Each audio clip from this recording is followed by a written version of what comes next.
30 years ago, as I awaited sentencing for trespassing at an abortion clinic, I heard some fellow defendants share their reasons for seeking to save the life of a baby and the dignity of the mother. One was a medical doctor.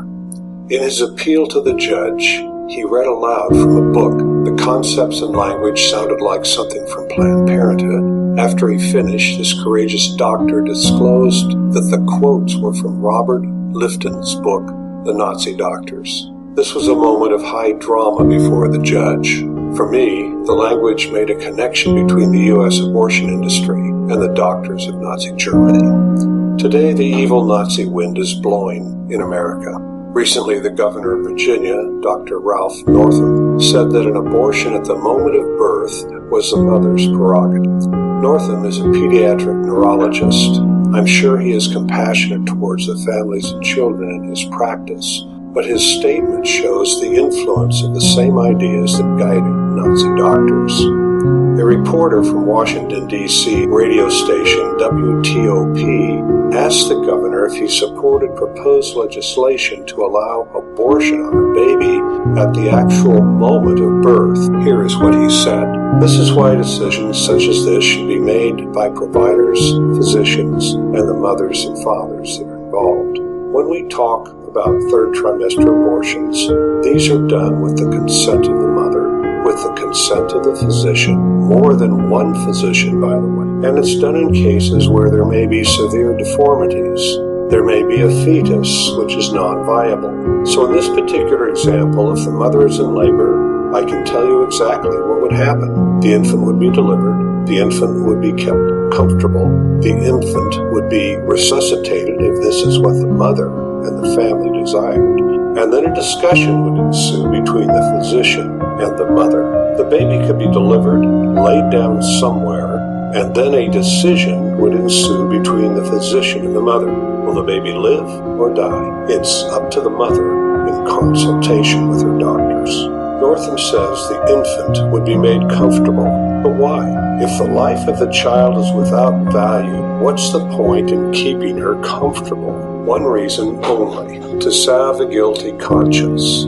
It's more about keeping an abortionist comfortable. In January, New York Governor Andrew Cuomo ordered the One World Trade Center to be bathed in pink to celebrate the passage of the New York Reproductive Health Care Act, allowing for abortions up to the moment of delivery.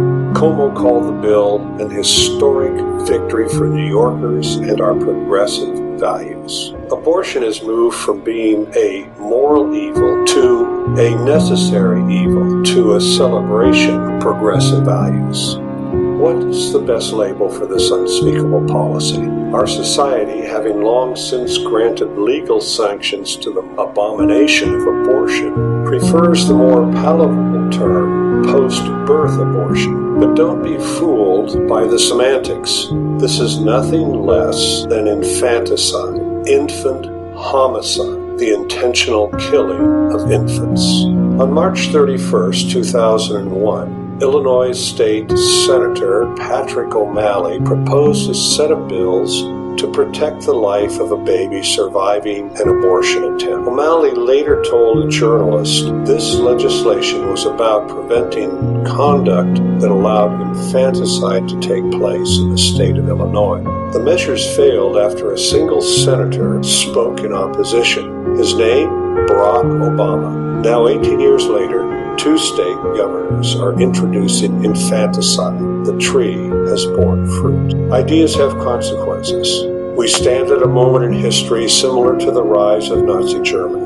Western culture is being shaped by the same Nietzschean, nihilistic, and narcissistic ideas that shaped Hitler's Germany. The ideas of another place and time will produce similar policies and outcomes in our generation. The Germans had a term for people who were handicapped, mentally impaired, homosexuals, gypsies, or Jews. They labeled them life unworthy of life. Now, legislatures are authorizing mothers and states to declare a baby unworthy of life. Like Germany, atheistic societies are licensing Nazi doctors.